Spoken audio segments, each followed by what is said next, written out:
Hey, what is up guys? I hope you're all having a great day. Today, we're gonna go over who Satoshi Nakamoto is. But before we proceed with this video, I would like to state that I am not a financial advisor, and this is just purely my opinion and my own experience. And of course, don't forget to leave a like and subscribe to the channel for daily content where we go over finance, investing, and making some cash. And now without further ado, let's get into the video. Cardano founder Charles Hoskinson believes that only one person fits the profile of the mysterious Bitcoin creator, Satoshi Nakamoto. In a surprise Ask Me Anything session on YouTube, Hoskinson reveals that he has narrowed down his search to one person who he believes is the only individual that fits the part. I've been very vocal lately on this. I think that first, it doesn't matter, but second, it's probably Adam Back. If you look at the preponderance of the evidence, Occam's razor applies, and the most likely answer usually is, and there is no mystique or magic there, but he just fits the profile. You're looking for somebody who's in their early 40s to 50s who created Bitcoin in 2008. That would fit Adam. English education, grammar, all that stuff. The right computer science background, exactly the right credentials you'd look for. You can probably get pretty far with code stylometry towards validating that. Adam Back is the co-founder and chief executive of blockchain technology company Blockstream. He is also a longtime Cyberfunks member and is referenced in the Bitcoin white paper. Hoskinson adds that Satoshi as an icon has already taken on a life of its own, and even if overwhelming evidence came to life showing that Back or anyone else was Satoshi, many wouldn't accept it.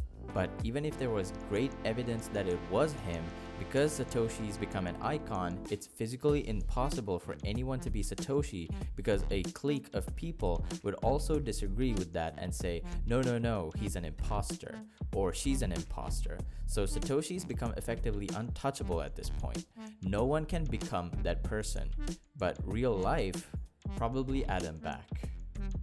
I just want to take a quick break from this video to remind you guys to leave a like on this video, subscribe, and ring that bell icon so you will be notified with daily uploads with videos that are similar to this one. And now back to the video. Speculation that Back is the pseudonymous Bitcoin creator picked up a lot of momentum in May 2020 when the YouTuber Barely Sociable released a video called Bitcoin Unmasking Satoshi Nakamoto, which has so far garnered nearly 660,000 views. The Blockstream CEO emphatically dismissed the rumors. However, when addressing technical subjects, Nakamoto has never divulged personal information. However, he has occasionally made opinion on banking and fractional reserve banking. As of 2012, Nakamoto claimed to be a 37-year-old male living in Japan on his P2P Foundation page. Nevertheless, others argued that he was unlikely to be Japanese owing to his native-level usage of English. Some have speculated that Nakamoto is a group of people. Dan Kaminsky, a security researcher who could read the Bitcoin code, speculated that Nakamoto could be a team of people or a genius. Laszlo Hanyecz, a developer who emailed Nakamoto, thought the code was too well designed for one person.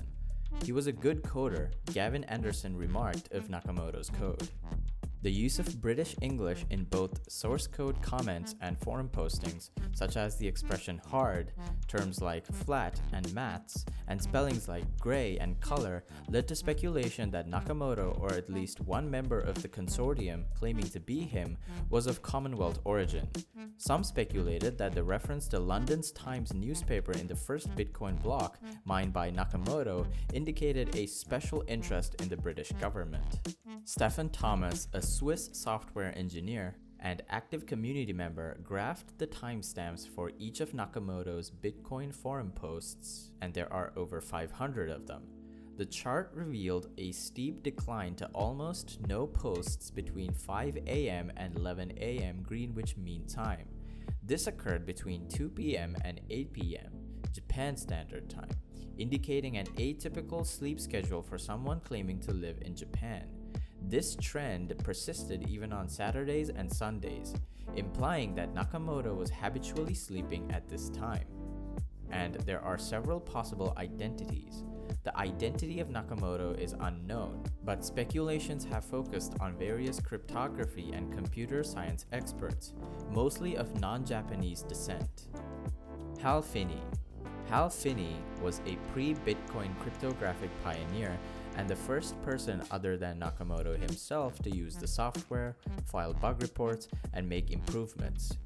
He also lived a few blocks from a man named Dorian Satoshi Nakamoto, according to Forbes journalist Andy Greenberg. Greenberg asked the writing analysis consultancy Yola and Associates to compare a sample of Finney's writing to Nakamoto's, and found it to be the closest resemblance they had yet come across, including when compared to candidates suggested by Newsweek, Fast Company, The New Yorker, Ted Nelson, and Sky Gray. Greenberg theorized that Finney may have been a ghostwriter on behalf of Nakamoto, or that he simply used his neighbor Dorian's identity as a drop or patsy whose personal information is used to hide online exploits.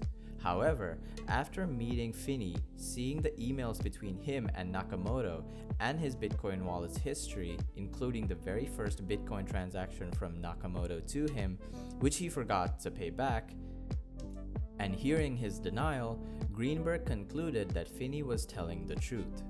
Yola and Associates also found that Nakamoto's emails to Finney more closely resemble Nakamoto's other writings than Finney's do. Finney's fellow extropian and sometimes co-blogger Robin Hansen assigned a subjective probability of at least 15% that Hal was more involved than he's said, before further evidence suggested that this was not the case. Dorian Satoshi Nakamoto. In a high-profile March 6, 2014 article in the magazine Newsweek, journalist Leah McGrath Goodman identified Dorian Prentice Satoshi Nakamoto, a Japanese-American man living in California whose birth name is Satoshi Nakamoto, as the Nakamoto in question.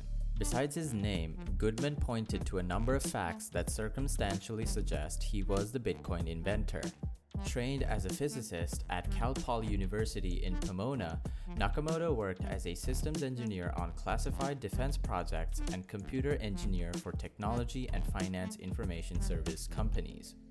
Nakamoto was laid off twice in the early 1990s and turned libertarian according to his daughter, and encouraged her to start her own business, not under the government's thumb. In the article's seemingly biggest piece of evidence, Goodman wrote that when she asked him about Bitcoin during a brief in-person interview, Nakamoto seemed to confirm his identity as the Bitcoin founder by stating, "I am no longer involved in that and I cannot discuss it. It's been turned over to other people. They are in charge of it now. I no longer have any connections."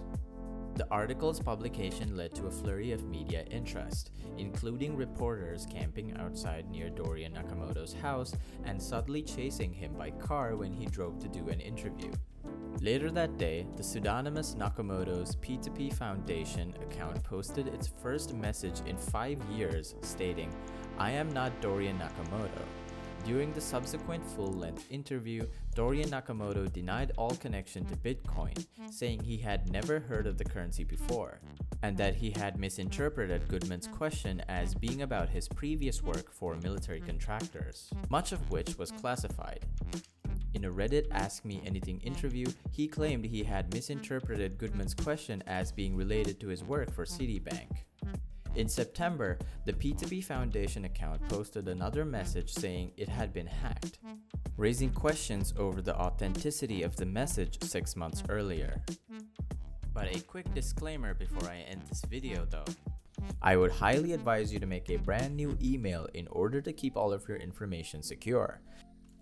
This way, you can make sure that if there is a data breach, all of your information will be safe.